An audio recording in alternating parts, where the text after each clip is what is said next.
Okay, so I've had some phone calls and some conversations with people, kind of new goals for the year, new things to talk about in our portfolio for the year, making some adjustments, and it kind of brought this to the forefront. So first of all, Happy New Year, everyone. Second of all, what should we be looking at in our retirement portfolio? Whether you're on the verge of retiring or you are retired, there's a good way to kind of systematically reassess your needs in your portfolio and make some good decisions going forward. So the first thing I'm going to do is change your mindset a little bit. Okay. When I got a master's degree, we talked a lot about the sunk cost issues that we have out there, the past forcing decisions going forward. And we don't want to do that with a portfolio.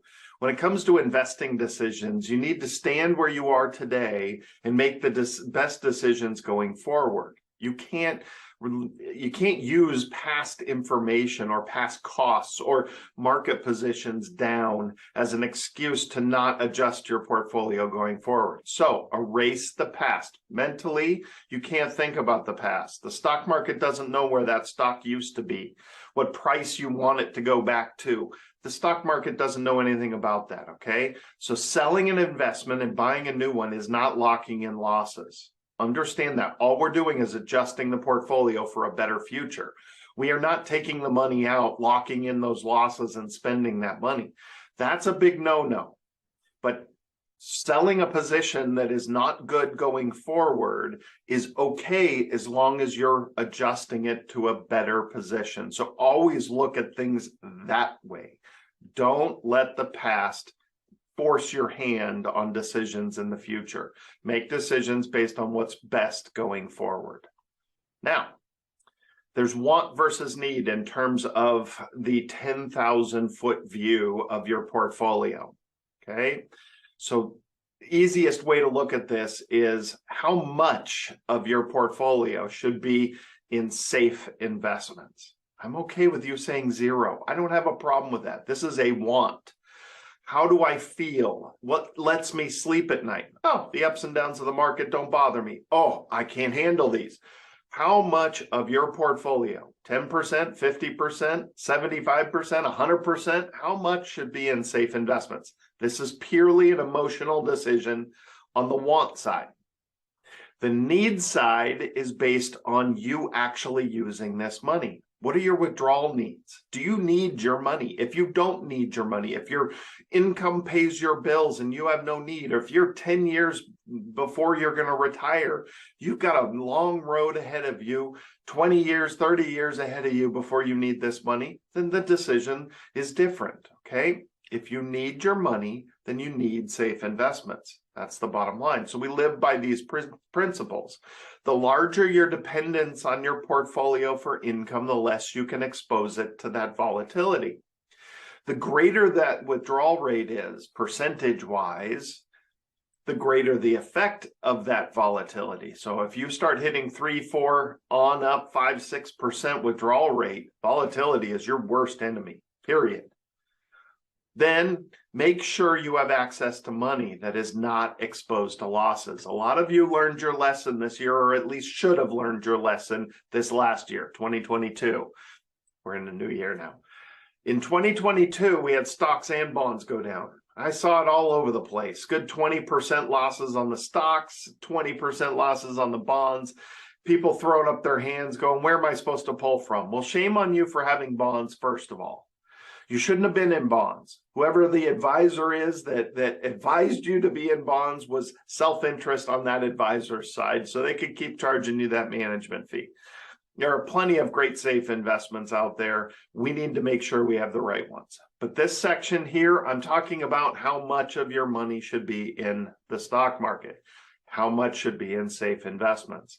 Your wants might be different than your needs. Needs come first, sorry, and then wants take over from there. So you have to assess your needs first. The statistics and all the historical numbers say that somewhere around 60, 40, 70, 30 is the mix you should have for somebody who needs their money. Now, that's 60 to 70% safe investments, believe it or not. That sounds very, very, very conservative, but think about it like this. It's only the part of the portfolio that you need. There's plenty of people just pulling a required distribution in retirement. So the IRA needs to be leaning on that safety, 60, 70% in safe investments. The rest of the money could be in the stock market going for growth. There's nothing wrong with that. So every individual is going to have individual needs. We don't all need all of our money all of the time. You should have safe investments where you're withdrawing from and need to withdraw, like a required distribution. If you're just reinvesting, you don't really need the money, right? So then you can have 100% in the market. So the need side, the parts of your portfolio that you need and are planning on withdrawing from, somewhere around 60 to 70% safe investments. The want side, that can take over from there, okay? Hopefully that helps and makes sense. Again, we're taking a step back, looking at that 10,000-foot view.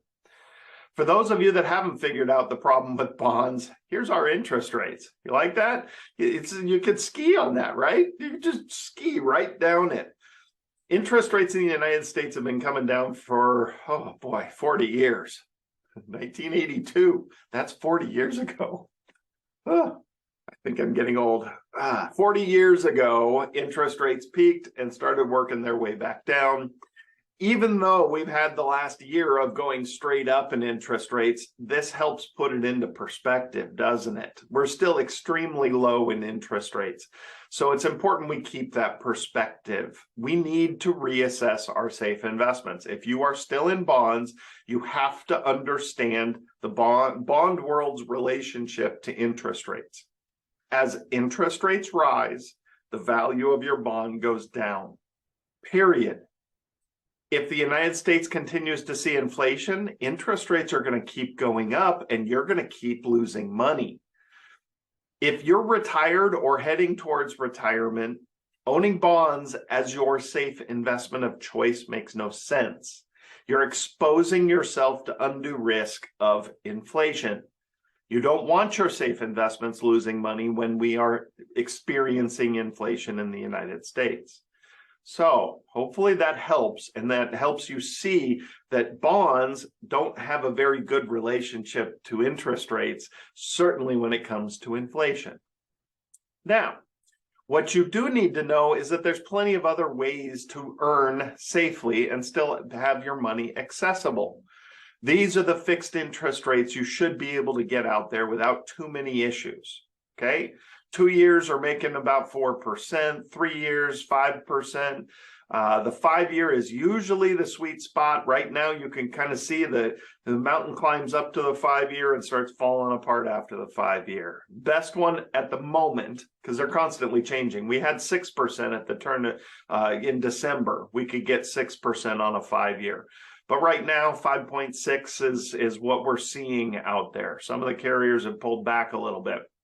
Guaranteed periods, guaranteed interest rates, no risk of interest rates fluctuating. You need to rethink bonds. It's been almost 20 years since we've seen that good of interest rates, and that's what's accessible right here and right now. And those are compound interest rates, much better than CDs and bonds. Bonds and CDs mostly pay simple interest on your original deposit. And when we're talking about 5 years, that makes a huge difference, okay?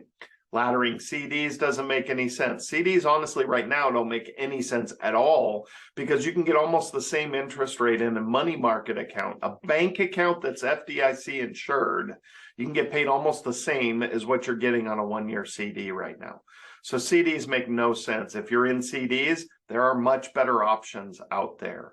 These are the best fixed rates out there at this moment in time. Rethink your bonds, limit your fixed rates, because you need to think about this. I'm showing you the fixed rates so you know what's available out there, but you don't want to rely solely on fixed rates, because if interest rates keep going up and keep going up and keep going up, then you keep falling behind. Okay, you need something more flexible. Eliminate your biases, look at the safe investments, find an advisor that doesn't have the biases out there. I've got plenty of videos on all the different safe investments out there. It's one of the things that I have to stay on top of. My clients need safe investments, so I have to know about every single safe investment out there. So it's very important that you eliminate those biases and start looking at what's actually available and what the best safe investments are out there right now. All right, hopefully that helps. Give us a call. I'm always happy to help out with anything. Shoot us an email with any questions you have. We're available nationwide via Zoom. And yes, you would meet with me if you requested to. That's not a problem. I fill my day chatting with people and making videos. That's what I do for a living. Teaching classes, chatting with people, making videos. It's fun for me, I guess.